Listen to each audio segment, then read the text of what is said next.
Thank you, everybody, for joining the Bassfug Podcast. Today, we are joined by a very special guest, a furry guest. Is that good? Nanode, a.k.a. Sam Schur. How are you today? I'm vibing. I'm doing good. I'm a dog, so just doing that. Okay, cool. So I've never met a IRL furry before. So this is my first time. What's it like being a furry musician? It's like you're a dog online, and then now I have like a fursuit now. So like now I can be like a dog like in person, like at a show. So that's like really game changing for me personally. They're expensive and also too. The fact that I'm gonna like start like putting my personas in like all of my album art, because like I just gotta do it. It's what my heart calls and yearns for. And they're expensive, huh? Those suits. Yeah, they're I think I dropped like $2,000 on the one that I got, but it's I'm like, I'm really excited. I don't have it in my possession just yet because the finishing touches are being worked on. But I'm very excited to have it in my hands. That'd be really cool for a show. Like I would love to see like someone in a $2,000 suit, performing, as opposed to some guy, with a laptop who's just playing IDM or something for 2 hours and not doing anything. Yeah, I mean, like. If I were to like wear it at a gig, like I'd probably like wear it for like the first 2 minutes and then to be like, this is hot, I'm getting heat stroke, and then I'd take it off and then I'd like do the set normally. But because those things, I briefly like wore some of my friends' suits. Like I wore my friend Russell Buck's suit, like at a convention a year or so ago, and like I was running around and everything, but like after a while, you're just like, man, like I'm so hot right now. I need to like get water. Like it's like it is a miracle that like people don't like get heat stroke and like die in fursuit. Like I don't understand how like we do it. Yeah, can you see through the like you could see through the eyes. They're like kind of like a mesh thing, but it's like you can only last so long in them. Like I think probably the max I've ever like seen a friend do anything in a suit is like probably like an hour, and then like they have to like, okay, I gotta go up to my room and change and like get back into like normal human clothes because I can't do this. What are you using for your live sets? For my live sets, recently, I've pretty much just been doing record box. I kind of considered like going through Ableton, like just doing like original stuff. But I don't really have a lot of original content that like I'm personally like happy with showing. Really? Like, yeah, like I don't really, usually during my sets, I maybe like only play like one or two of my tracks. I like when I'm DJing, I really like showing off a lot of my friends' music and a lot of like people in like the underground scene. More so because like, I feel like they capture kind of like the energy that I'm kind of going for more. Like, I still consider myself like developing my own sound and everything. And sometimes I like hear somebody that like does something like perfectly well. And they could be like someone like Aleph, who like is doing like really crazy kind of like jungle and like breakbeat kind of stuff. Or like somebody as big as Maddie on like Miracle is like, was like a track that like caught my attention like almost immediately first hearing it. And like, I just like gathering like all of this stuff and just like kind of like presenting it and like playing it out for people. I think like with live performance and like specifically DJing, I think the art comes from like telling a story. And like a lot of DJs like they'll like play to a crowd and whatever, but I feel like playing to a crowd is like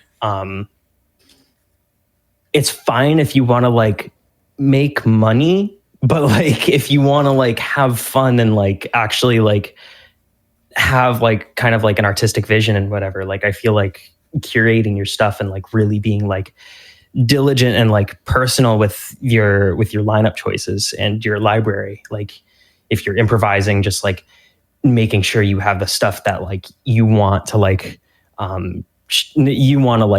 present for the vibe, like on your USB, and not just like literally anything, you know? Yeah. Or like if you're like planning a set, just like, you know, just like picking individual tracks one by one and just kind of like being like, okay, which transition's gonna like give the right feeling for the moment that I want. Yeah.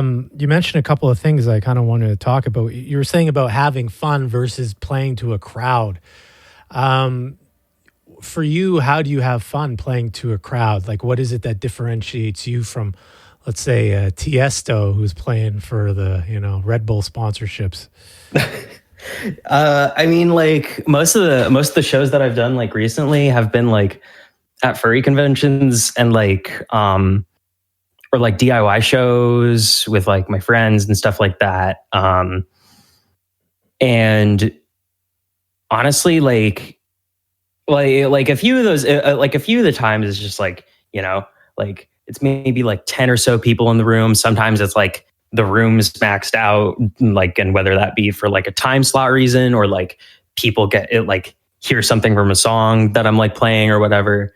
Like, I think that just like overall, like it obviously, like when you look at the crowd and like there's not a lot of people there, it's just like, and you're like DJing, you're just kind of like, oh, this kind of sucks. But like I had a gig like in Seattle where there was like nobody in the room except for like the promoter, and like we were all just kind of like jamming out, and like I was just having fun because it was just like, this is all the music that I like love to play and I love to listen to, and like this is like what I live for. Like I fucking like just love playing the shit that I love to like listen to, and what I think is like not necessarily good music as in like everything else sucks, but like something that like that like really speaks to me and like has like a something that resonates with you.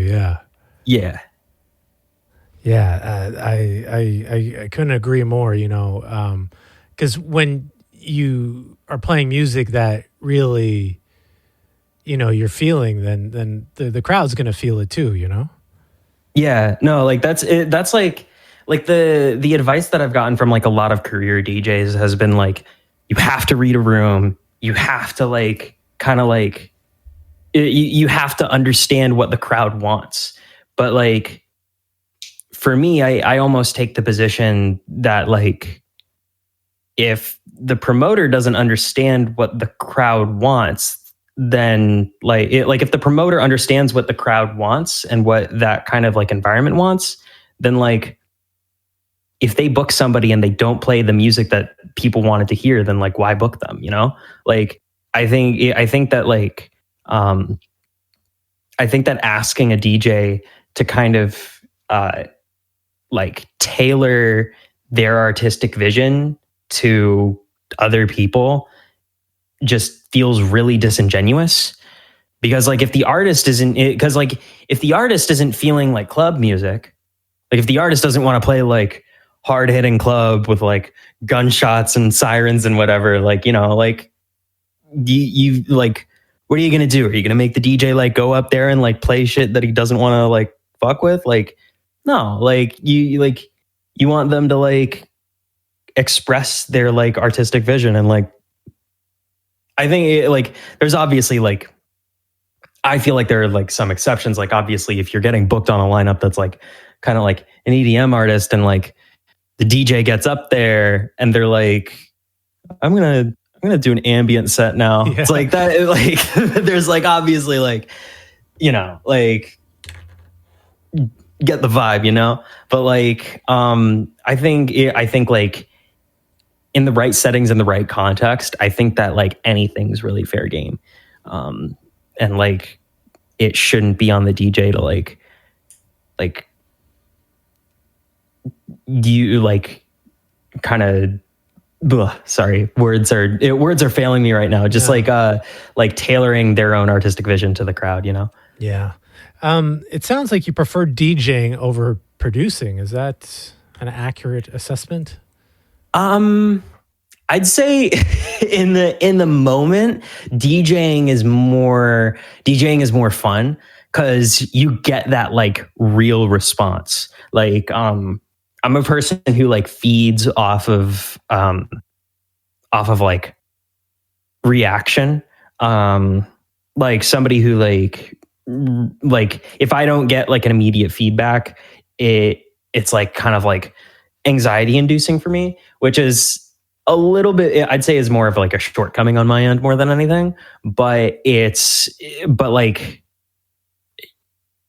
like performing is a lot of fun because I get to be very physical. I get to like get the crowd going, and like that's another thing that like with my sets, I promise I'll answer the question. I'm just like so many tangents. No, that's good. You're making my job easier, so don't worry.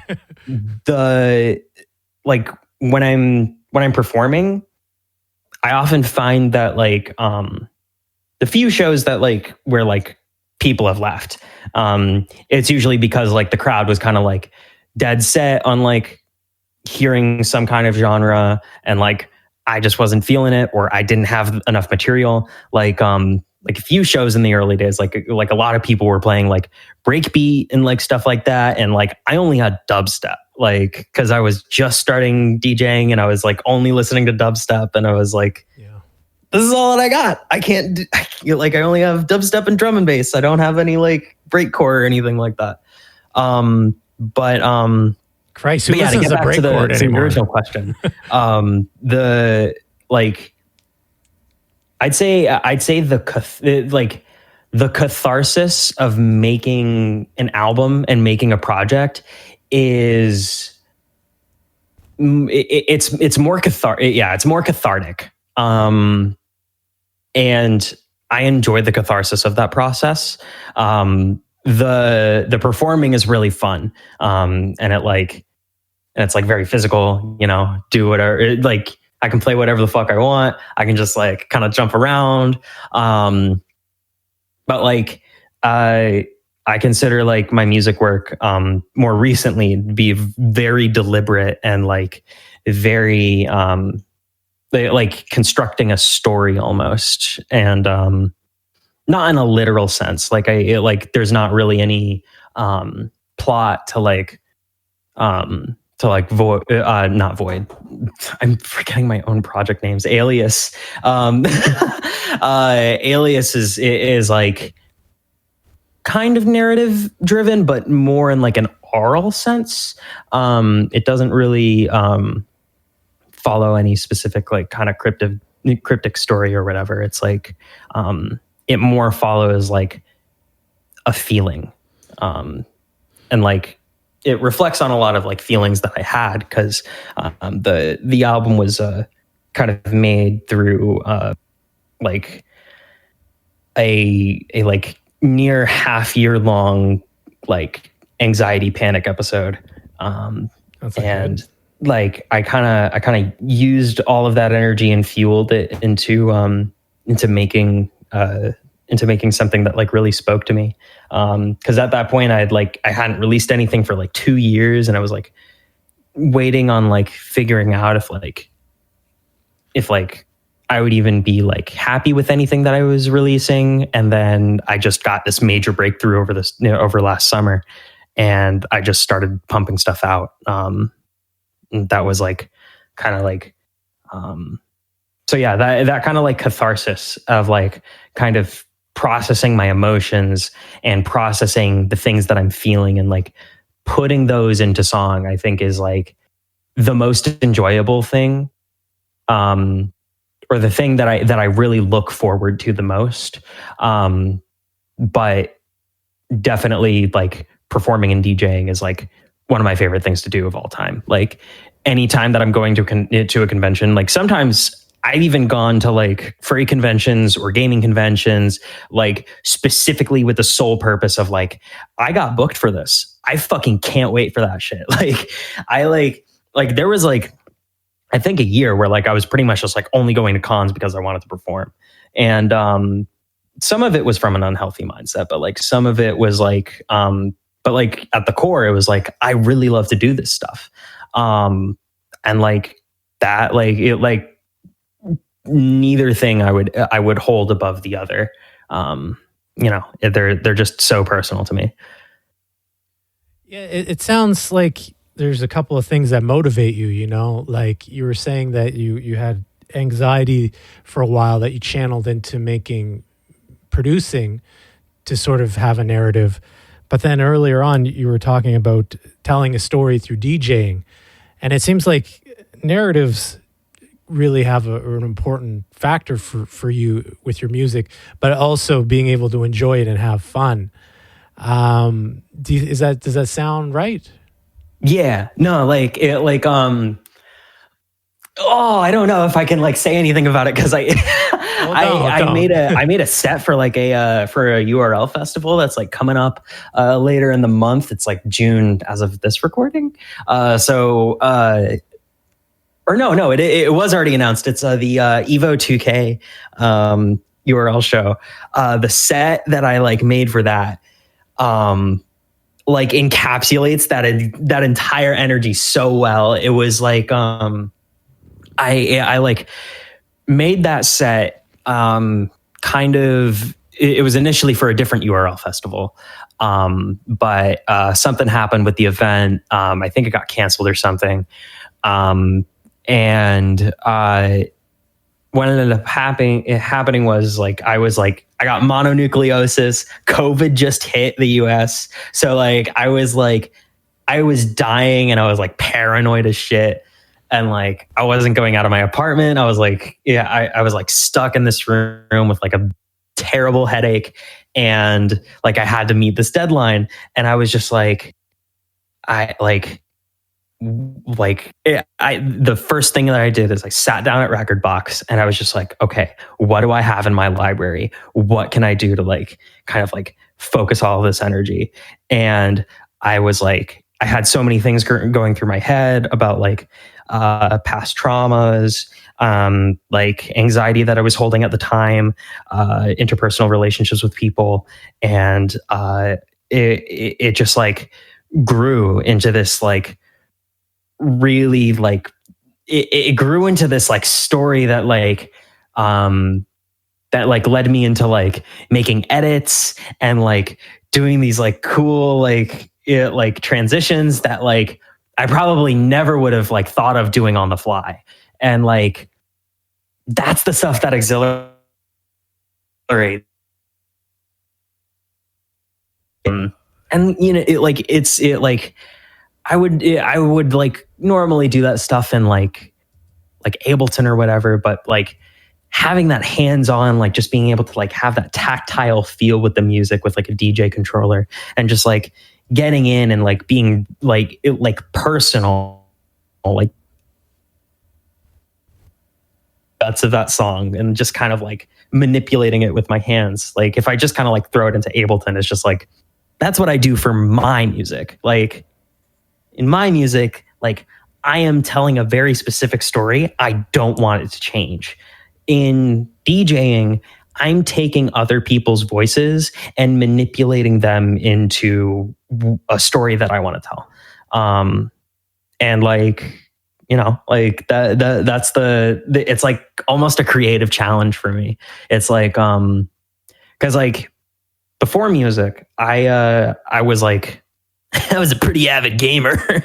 And I would like play a lot of like, I was like the stereotypical like atheist kid from like southeastern Connecticut, just like fucking like, like just like super invested into like PC gaming and everything. Like I was that kid that like you would think of in like the YouTube comments, like dunking on Anita Sarkeesian and like fucking now of course it's just like fucking like, you know, You were a nerd. I don't you were have a big any nerd beliefs anymore and shit like that, you know. But you know, you like I kind of had this background where where like I was in a mindset of like kind of treating things kind of like in a creative process as like a game. And there was definitely a lot of unhealthy aspects about that. But I think one of the biggest things is that like I had a profound sense of like narrative that I really wanted to like, that like I used to do like YouTube videos and stuff like that. The channels have since been deleted, but there were like sketches and things like that. Like I was a big fan of just like making stuff and just like it, like all throughout when I was growing up.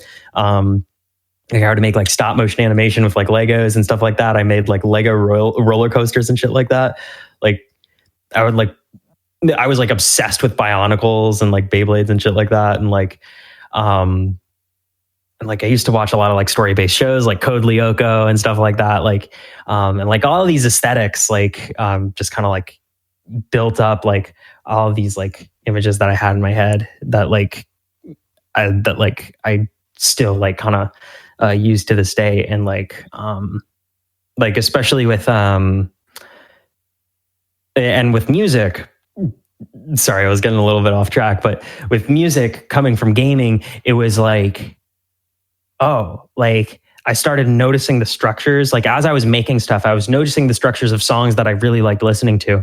And I kind of like figured out the formula from there of like how EDM's song structure works and how like chiptune is kind of like produced and made. And I kind of like, and I was just like trying to get as much techniques as possible. And a lot of my early work was like with chiptune and stuff like that was like I was literally like becoming friends with like people that like I really looked up to because I was like taking in all this music, like all this cool music and stuff like that. And I would just like ask like, hey, how did you do this thing at like this timestamp and something like that? Because I thought it was really cool. And then they would tell me and then I'd be like, oh, sick. And then like I'd incorporate that into my own songs. And just like I had this library of like information to just like create my own stuff. And like, I guess like taking and like, yeah, I guess that's like one of the biggest things with my creative like workflow is just, I love just like looking at things that people do, noticing it, like taking what I really love from that and like going the extra mile with it. You know, like just going full on in. Yeah, it sounds like you're very passionate about what you're doing. Let's talk about your production like workflow. What are you using for software for your projects? You were talking about Rekordbox. I never heard of that before. Is that like a DJing software? Or? Yeah, Rekordbox is for DJing and stuff like that. It's the consensus among all of my friends is for the most part, what are you doing, you fucking idiot? That's like the worst thing you could possibly do to yourself. But as everybody knows, I'm a masochist and I fucking hate myself. So I decided that Rekordbox was the right move. But the file management is really good. There's nothing really much that I like can say too much about like Rekordbox other than like it's really easy to like move to CDJs, and that was kind of like the reason why I like initially picked it. Because like I've been kind of like very dead set on like I want to try and make like music as a career happen, and like, you know, I've made a lot of investments into like gear and stuff like that like that like gear and software that would make that kind of like transition to like say like theoretically I'd say like if I were booked for like some like major festival tomorrow and they were like, hey, we have CDJs, can you do it? And I'm like, yeah, I could confidently be like, grab my USB, be like, yes, I know my way around the decks. Like, but like, yeah, with DJ stuff, like pretty much just Rekordbox. I do have Serato that came with my controller. So like I do have like options to kind of move from there. In terms of music production, which I spend like 99% of my time with. Recently, I've been working with Ableton 10. It's my process with Ableton is like very, very bare bones. I honestly seldom use any VSTs. I pretty much work with sample libraries that I've like received from friends. I have like sometimes I will literally just like sample like parts of music that I really like. I kind of like earlier last year, my friend Omnipony kind of turned me on to Omnipony and Cat turned me on to One O Tricks Point Never, which like not to be all like One O Tricks Point Never changed my life or anything, but One O Tricks Point Never changed my life. And like and I like found out that like One O Tricks Point Never was like Chuck Pearson who made the Eccojams, and like kind of like and I like went down the rabbit hole and so on and so forth. The like I kind of learned about the concept of kind of like making Eccojams and just like taking sections of music that you really enjoy and just like looping it or like and just like building from there. And actually a few I think 2 songs on Alias were like made with that in mind, where I just like took sections of songs that I really liked and I just kind of like took those ideas and transposed that or like made them fit my soundscape a little bit more and then just ran with that idea.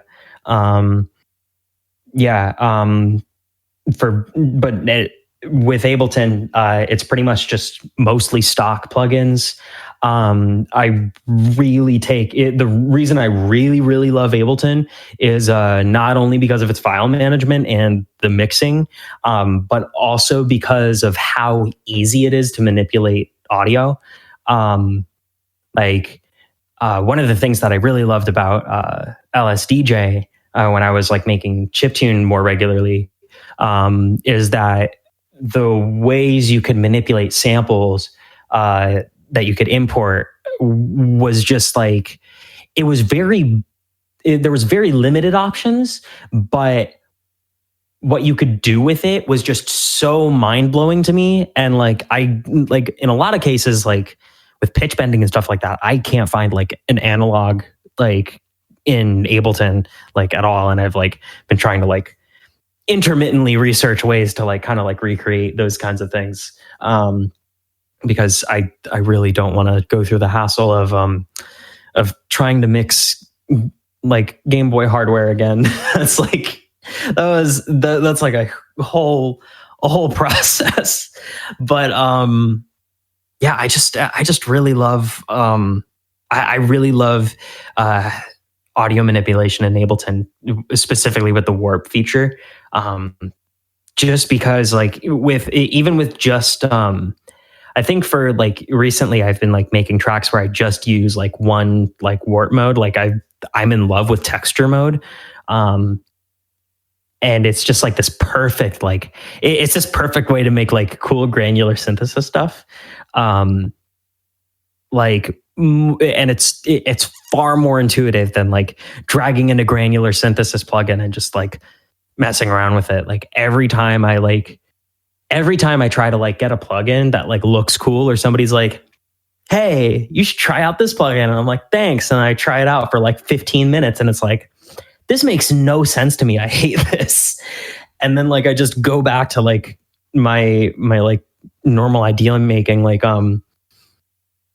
the only times I've like really opened up VSTs, like Arturia's, I forget what it's called. Arturia's collection of like VSTs that like model real synths and instruments. Like they have a Mellotron, they have like a DX7, stuff like that. Yeah. I'll just take one of those and I'll just kind of go through the presets and I'll like see what sounds good to me. Sometimes there's like looped presets, and like for instance on one track that I recently like completed that's going to be on the next album, I like, it was like this kind of like sick drum beat that was like coming from a DX7, and I like thought I was going to turn it into a house track at first, but then like I kind of resampled it, chopped it up, like did some like texture, some warp texture stuff to it, and it just turned into this really crazy like club track that like I was kind of like borrowing inspirations from like One O Tricks Point Never and St. John Hawk, and like I don't know, just fucking around with stuff with the stuff you got. Like the advice that I've been giving to like a lot of my friends, like cause like some of my friends like will ask me like, hey, like how'd you do this, or like what do you recommend for like getting for gear and stuff like that, and like or even just like people on Twitter like that are like DMing me or whatever, like I'll like say like pretty much like you don't need anything, really. Like you just need to work with like the software that you can just work with the software that you have. I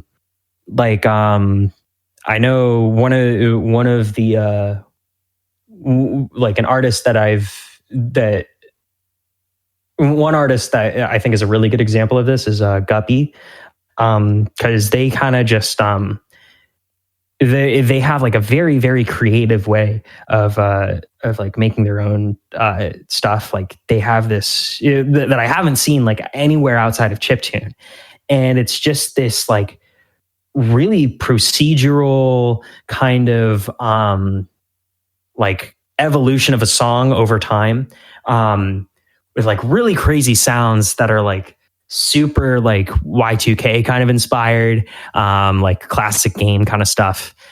And like, I just love that shit to death. And like, I've seen that dude work with Ableton, and like, he's pretty much just like 100% just like stock plugins, has no like VSTs, not even any free VSTs, just like works entirely within the software. And like, I think that that's like a huge testament. And even like Omnipony, for instance, I'd say Omnipony is probably like closer to me in terms of like VST usage and like workflow, mainly because he like also like mentored me. But his stuff is like very like what I know of at the most that he uses like in his recent work is like Camel Crusher and Serum. Like you really don't need like a lot of crazy stuff. Like if you have a good sound source and you know like how to mix your stuff and like make cool sounds and make them sound good in the mix down, like with just stock plugins, like you're gonna be fine. And like, sure, if there's like a cool effect like that, like you see on like sale or whatever, like fucking grab it. Like I still like go on like, I don't even know what websites there are anymore. I just like it. Like if there's a cool VST, I'll ask my friend like, hey, do you have this? Cause like chances are he probably like has a copy, and then you'll be like, yeah, here you go. And I'm like, thanks. Like, you know, just like, just doing whatever the fuck you can with anything. Like if I was able to make like fucking like 14 albums on like a Game Boy and like 5 on like a NES and like one on Ableton with like barely any like external like plugins, like you can fucking do anything. You mentioned a few things, and I kind of want to. I'm very good at rambling, as you can probably tell. Yeah, you know, it's fine. It makes my job way easier. You know, sometimes you'll interview someone that says one thing, and you have like a million questions. Okay, so maybe I get a couple of short answers for you on these questions. Okay. I'm going to ask you all the questions up front, and then you could just answer them all. Maybe it'll be better that way. Okay, the first question is, what is a URL show? The second one is, what is an Eccojam? Because you're talking about Eccojams. And then the third question is, you were talking about you made albums on an NES. What tracker were you using? Were you using that Nitro Q tracker or what?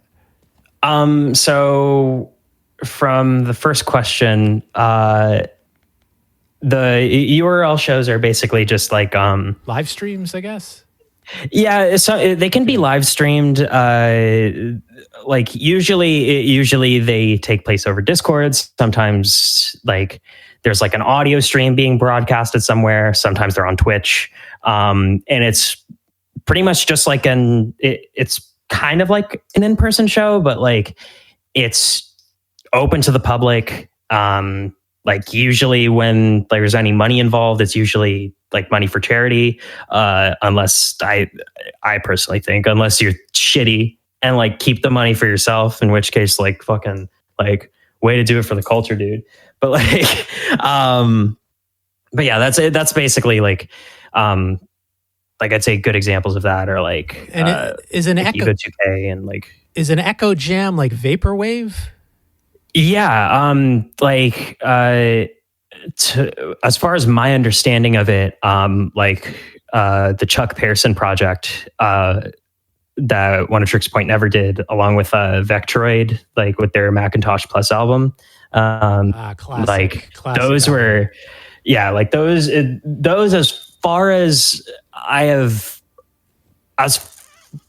been educated about, those are kind of like the inception of the genre. So like kind of like taking like an idea that like really resonates with you and just doing whatever the fuck with it, you know? Okay. That's it. And One Tricks Point Never specifically coined the term Eccojam, I think more for aesthetic purposes, but like also probably because it's named after Echo to the Dolphin, because like the album art for Eccojams Volume 1 is literally just Echo the Dolphin kind of like glitched out. Okay. Yeah, because I was looking, I was like, do I like vaporwave or do I like reverb on pitched down like 80s music bars? Yeah. You know? And I found this one YouTube channel. It's called the Vapor Memory, I think they're called. And everything they release is golden. So I just go on their channel when I'm listening to music or whatever. And the other question was, what was the Nest tracker that you were using? Oh, I pretty much just used Fami Tracker. For recent stuff, like on my like short little EP Skyline, usually they all started in Fami Tracker, but I moved over to OCC Fami Tracker, which is a really good mod of the original program that Hertz Devil made. It just like, I think it just blows all the features out of the water. Like, what does it do? It's relatively new. It's been around for like, I'd say like at least 4 or 5 years at this point. But it really just kind of makes workflow much easier. Like with like for instance, in the original Fami Tracker, if you had a pulse instrument for 2A03 for like the 2A03 channels, so like pulses 1 and 2, triangle and DPCM. So like if you wanted to use any of those pulse instruments in the VRC channel, in the VRC 6 or 7 channels, I haven't opened the program in like since I've whatever. We get it. We know. Don't worry. Exported. Yeah. But you couldn't use the same instruments, even though they like pretty much did the same thing. But like with OCC, you could just exchange and do whatever. Now, obviously that means if like you send it over to somebody else and they don't have OCC Fami Tracker, and then they open it up and then it's just like, hey, none of this is working. Like when I was working with Fear of Dark for one of the tracks on it, I remember the first time I sent the save, like we had passed it back a few times, and then I upgraded to OCC, and then I sent it back to him, and he's like, hey, none of this is working. Like, what's up? And I was like, oh, wait. So yeah. Is it better than Delphi Mass Tracker? Honestly, Devilmask, Devilmask, sorry. Yeah, it could be pronounced the other way. I like haven't paid attention in like so long. Yeah. But like, because I opened up Devilmask like once. I think it's different strokes for different folks. Okay. Like a lot of people will like it. Like usually, I find with trackers, if there's multiple trackers for one system, if somebody's using like a non-standard tracker, it's probably because they prefer the workflow or there's some like quirk about it that they really like. Like with chiptune, it's like it's like not. I wouldn't say it's like comparable to like. Well, I'd say it's pretty comparable to like the kind of like quote unquote DAW wars kind of stuff where like people are like, oh, I like FL Studio, which like I don't know why you'd like FL Studio, but like you can do that, I guess. But like, but like Ableton. But like Ableton, like, you know, like comparing Ableton to FL Studio is kind of like comparing like Fami Tracker to Devilmask. Like there's pros and cons to each system, and sometimes you'll arrive at like completely different like creative ideas. Like I actually like when I was first like making kind of like electronic music that wasn't just like pure chiptune on like Sunvox or like Fami Tracker or LSDJ. Like I was using FL Studio, and like the stuff I was making on FL, I think if I continued using FL, I probably would have been making vastly different stuff than like what I'm making in Ableton. I just think that like different DAWs and different tools in general just lead people to different creative conclusions. And I think that that's one of like the really beautiful things, like especially about like a DIY scene like chiptune, is because like so many people are just like, hey, here's this like free tool. Yeah. That like you can just try out and use. Here's Maximizer. Like, yeah. And you're like, whoa. Yeah. Like, and some people it just like becomes their thing. Like I know people who just like there are people who are like, I love OpenMPT, and other people are just like, I paid like $60 or whatever it is for like Renoise, and it's just like, that's me. Yeah. Yeah. Like and even like Renoise, I like messed with that for a bit, and like, you know, that was really fun to be able to like get back into the tracker environment. Because I just love how exact and everything is, like just like hard programming everything. But it was for me, it was just, it's like the only option, you know. If there was a better tracker, I probably would have used it. But I started with Fast Tracker 2, and I stuck with that all the way to like Windows XP. And then they kind of came out with like a clone called Scale Tracker, and it felt pretty much the same. So I used that, but then that became abandonware. And then I was like, well, fuck, I don't know how to use anything else, you know. So Renoise was sort of, I mean, it's the all things considered, it's the best tracker you could get. But I mean, I don't think it's, if you're using Renoise, it doesn't make you like a music making god or anything like that, contrary to popular belief. I mean, like, you know? One of my friends, Skybox, showed me a while ago, like when we were first talking about like when we were like, I think we were talking about like trackers and DAWs and something like that, and he was just like, yo, just like use Renoise, like Venetian Snares uses this shit. And I was like, yo, and I was like, and he showed me like one of the videos of him just like running through one of like his insane songs like through Renoise, like on a video on his Bandcamp, and I was just like, this is fucking crazy. And then like, of course, I open Renoise for the first time. I load the I don't know if you know the demo Bears by Dade. Okay. The first time I loaded that demo up, I fucking lost my mind. Like it was like I was scrolling through all of the samples and like the sample list and like all of like the instruments, and like there were like one shots from like a Commodore 64 and like crazy like weird shit, like fucking like bus noises and shit like that. And then you play it and it's like this wild fucking like journey through like this like breakcore like style shit with like a really like screaming lead halfway through, and then it like develops into this fucking like trap beat at the end. Like it's so fucking wild, and like that shit like blew my mind. And that was like, I initially was thinking like, oh, this is going to be the system I use, but then like I don't know, I think it was just some of the specifics about the programming just kind of like threw me off a bit. And I wasn't like, I don't think it's expressive enough for you, you know, like interviewing you for the last little bit, I realize you're a very expressive, passionate, like energetic person, you know, and Renoise is like, it's like the jail in Count of Monte Cristo that you're sent for life and you're trying to find a way to escape, you know? Yeah, I mean, at that point, I think I was using Ableton for so long that I kind of like got out of tracker headspace. But like I love working with trackers, and I can still open LSDJ and like probably like crank something out. But so that's what you were using on Game Boy. You were using LSDJ. Yeah, and like. Yeah, like trackers, I really love trackers because of how exact they can be.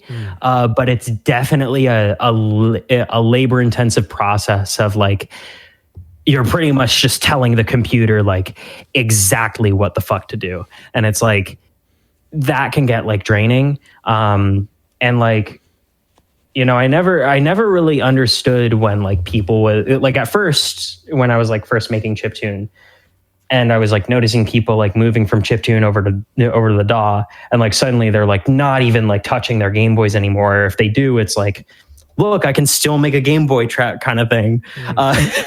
And like, you know, like I don't think it's like, well, I can still do thing. I'm trying to prove something. Like it's like, you know, like, hey, look, like this shit's all Game Boy. Like it, like Shirobon is like one of those people I really love, because they just kind of like, they can do everything. But they like know exactly what they want to do. Well, it's expensive now too, you know, like I remember in the early days, like micromusic.net days, you could get a DMG Game Boy in the garbage, you know, but now I've been looking for a Game Boy just to play Zelda on. And if you go on eBay, they're like $150 now with all these colored lights and like RGB mods and HDMI out this and all this stuff. And it seems like sort of the initial.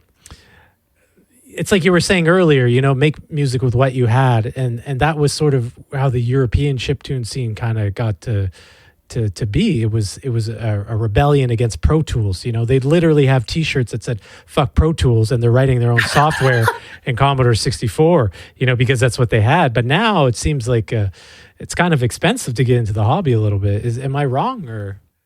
I mean, it's expensive if you want to use the hardware. And also, by the way, I love the fuck Pro Tools incentive. I fucking hate that shit. I don't care if I ever step into a studio with like fucking like Rick Ross or whatever the fuck that guy's name is. And if anybody but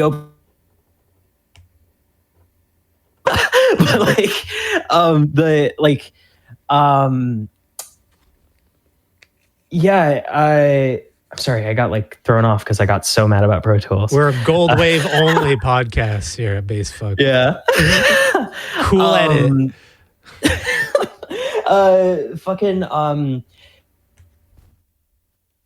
We were talking about LSDJ and it being expensive to get a Game Boy.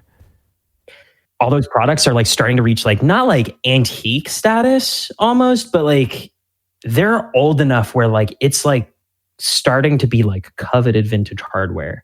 And like I started noticing that trend when I was like, because I was just like, I know how to make a little money on the side. I'll do like Game Boy mods and stuff like that. And then I got my first commission, and then I looked at eBay and I'm like, I'm gonna make like $5 off of this. Yeah. And like I still didn't care because I was like, I was still soldering, I was having fun, you know, it was something to do. But like, man, it just became like that was the moment when I was just like, I wasn't necessarily rethinking like what it meant to like kind of like do chiptune and whatever, but like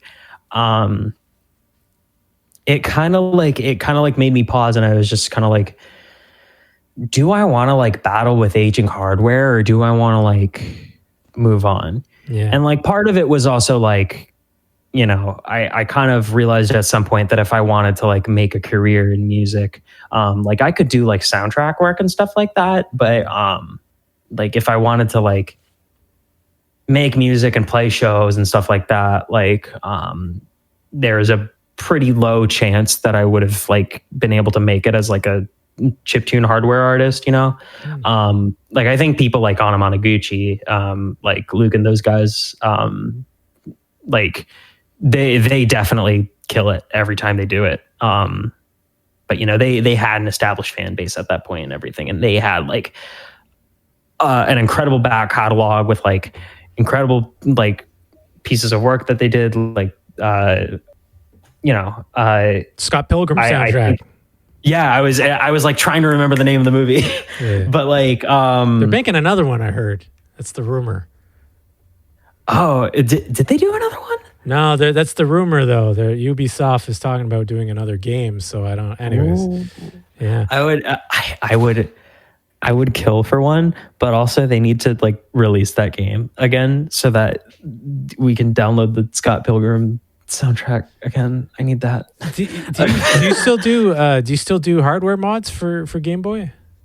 I don't. It's just in between school and like also like I just don't really want to do it. It was partially stressful because I knew that if I fucked something up, oh yeah, like that now you're in the hole. Like now you need to like go and find another Game Boy and shit like that. And like I tried backlight mods a few times, and like I was pretty transparent with like the people that I was working with. I was just like, yeah, I hope I'll get this right. And then I was just like, I didn't, but I'm just like gonna cannibalize my old Game Boy, and like you're gonna get that like screen. So like it's fine. Like so like it was very apparent to like everybody that like, you know, like I was just like fucking up. But like, you know, everybody was fine with it, as far as I know. Nobody is like coming to my DMs and be like, you fucking bitch, you didn't give me a good Game Boy or whatever. Like everybody's been happy with like the shit that I gave them. But like, you know, the like 3 people who bought stuff from me. You said you're playing Evo 2K. Yeah. That's the fighting game tournament. No, that's it's Evolution 2K20. I can give you a link, but it's basically like a bunch of people that I know, like Chimera and Vita, are thrown on this event. I'm just kind of like running down the lineup real quick. There's like Astro Blur's playing, like one of my good friends, Ghost, Helvetican, who's like, oh, I love that dude. I love Joa. Murder Club, who's like, Murder Club is like one of those people that like really inspires me as like a DJ and like as a creator. Like they just kind of like constantly pump out content. And then like Skylar Spence, is just a really cool dude. I asked because you know, you're talking about how to work a crowd and planning a set. And for me, if I thought it was the fighting game tournament, but I guess it's something else. But maybe I could still ask the same question. How do you plan your set, and how do you work a crowd? I mean, how I plan my set is pretty much just like it doesn't matter if it's URL or IRL. I pretty much just kind of look at like if I'm pre-planning a set. What I'll do is I'll kind of look at everything that I have in my library, and I'll just kind of be like, okay, what's a song that like best encapsulates like the kind of like emotion that I'm feeling right now? And like, I'll like probably instantly think of like 10 or so like tracks that like really resonate with me. And I'll drag it into a playlist, which is like the format for Record Box.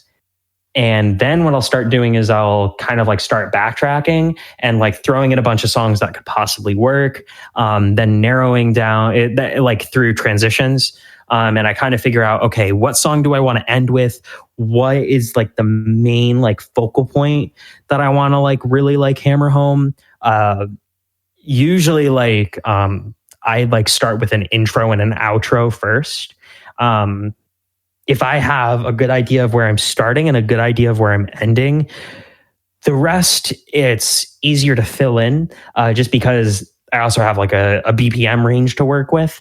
But I also have like a good idea of where I'm starting vibe wise and where I'm ending. Or like if the vibe's kind of the same, but it just grows in intensity. I think that's it. Like I just kind of like pose each set as a challenge to me. Like in like, how can I make this as fun as possible for me and for everybody else while like still having enough artistic integrity to like kind of like show the vision that I want to make. And then when I'm playing for URL fests, I'm not like ultra worried about presence. Like the most that I will probably do if like the show is like also has like an interactive component, like a lot of them have like a Minecraft a lot of them have like a Minecraft map that everybody logs onto. Oh, really? Cool. So like for that I'll like jump around in Minecraft or whatever, but like it's like while you're DJing, more of like a gimmick of that at that point. Yeah, like so you're playing a show and you're playing a video game at the same time. Yeah, pretty much. Oh, shit. But it's like half. I'd say it's like half gimmick, but also half like it's an interactive space, and that I think is really important for any show. That's really futuristic when you think about it. That's kind of like I hate to say this gimmicky kind of term, but that's kind of a Black Mirror episode, It kind of is like just having this like in this fucking quarantine world where like nobody can go outside, I think having interactive spaces, like no matter how quirky they are, I think it's very important, especially for everybody's mental health. Yeah. But I think one of the most important things, like with URL fests, that I think I try to keep in mind, is that like, I want the storyline that I present to be as unique as possible, just because people are like there to listen to like a good set, like they're taking time out of their day to like kind of like listen to what you have to offer. Yeah. And with that, I like try to go all out, and I'm like, I just want to show you like what my vision is, like fully unadulterated. Like I have your full attention. You're just listening to music. Like this is what I want you to listen to. And like the same can be said for like IRL shows. But there, you can kind of persuade the crowd to kind of go with you. I think that what a lot of performers underestimate, like a lot of my friends, they have like great songs. Like I know some like people who like have really incredible song selection and like really know how to make a good mix down, but like maybe their stage presence is all there, or the opposite. But I often find that the people who like don't have great mix downs, but like are like really fucking fantastic at working a crowd, like those are the sets that really go off. And I think that if you can like kind of like show the crowd that like you're passionate about the stuff that you're doing, it doesn't matter what you're playing, everybody's gonna fuck with it. Yeah. Well, Nanode, I thank you so much for your time. I appreciate it. We're towards the end of the interview. I just want to ask you before we go, how have you been spending quarantine, and how has that affected you as an artist? The last couple of days I've just been banging out interviews, and I've been speaking with like main stage like EDM guys, and some other like kind of career guys, and they're saying that the hardest part is the networking, because when you're playing in real life, you're talking to people, and you're making new friends and you're getting new contacts and stuff. And in the digital space, it's a little bit different. It's not the same vibe. Do you find that sort of the case with you, or do you find it's the opposite?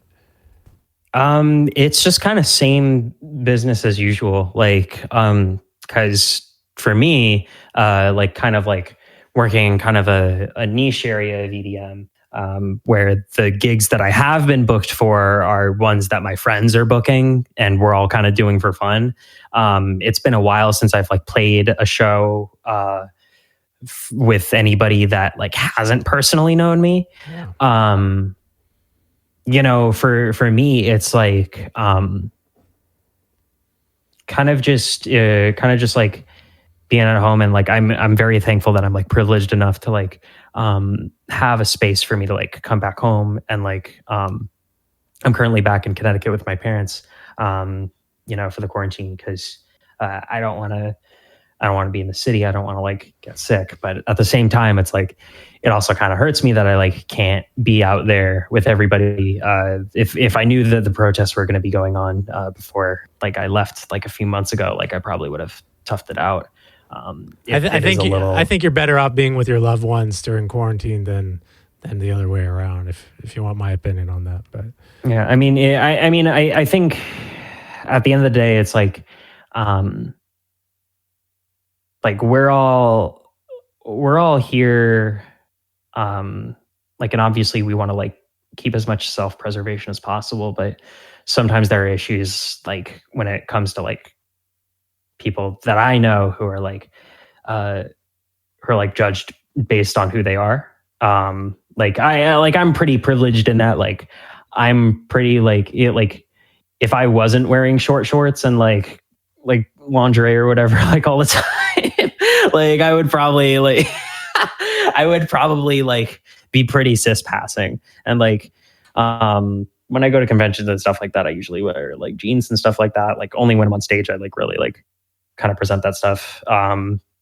But like outside of my personal life, I'm like pretty cis presenting, because the world's pretty hostile. But I think in movements like this, it's very important for us to kind of like realize that like, well, yeah, like our personal safety is like super important. It's also important to like put more people out there to like show the establishment that like, it doesn't matter how much you fuck us over, like we're still here, and like you can't fucking like, you can fucking like you can't just like tread on us like that, you know? And that's like, I don't know.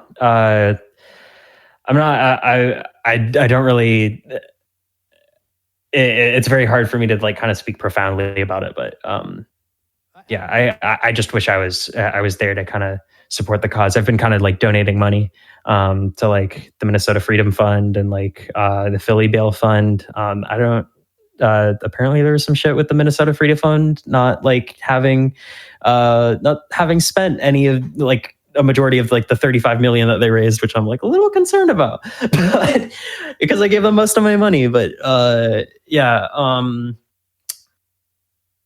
in any case, in terms of personally for me with music, sorry to get off track for a little bit, but well, I kind of had a little question I wanted to ask before, because you what's that? I'm sorry, you were really quiet for a second. Oh my God, sorry. I don't have a mute switch. I'm using the anyways. I'm being an idiot here. I turned my mic up. So here we go. Here's the question I wanted to ask. Sorry, I just wanted to jump in. You know, the world's kind of chaotic right now, and there's a lot of action going on. Let's just say, for lack of a better term. You know, do you feel like, for me, I remember like the last time it was kind of like this. Well, it's been like this every now and then, but remember when like Bush was like in office and like there was all these albums like Rock Against Bush, and like Ministry made like a trilogy of albums against him and stuff like that. I'm wondering, where is all the music that goes with these causes? Am I just missing it, or is it being buried, or are artists expressing themselves through music, or are they just expressing themselves through the protests? And I'm curious if you think that music has more of a role to play now to help establish a counterculture than it's ever had in the last decade. I think the counterculture has already long since been established. It's only grown.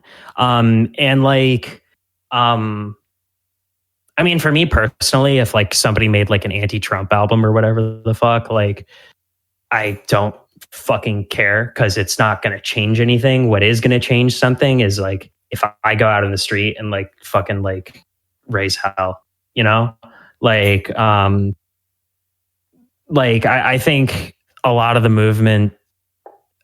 movements for kind of like equal rights right now, I think we're all mostly focused on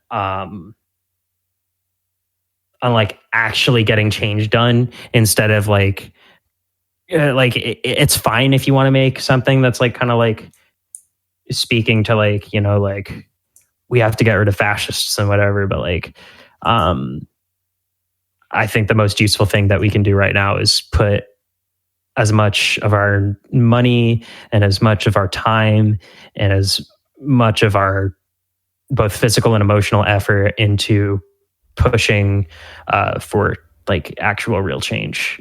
It's not enough to change your profile picture anymore.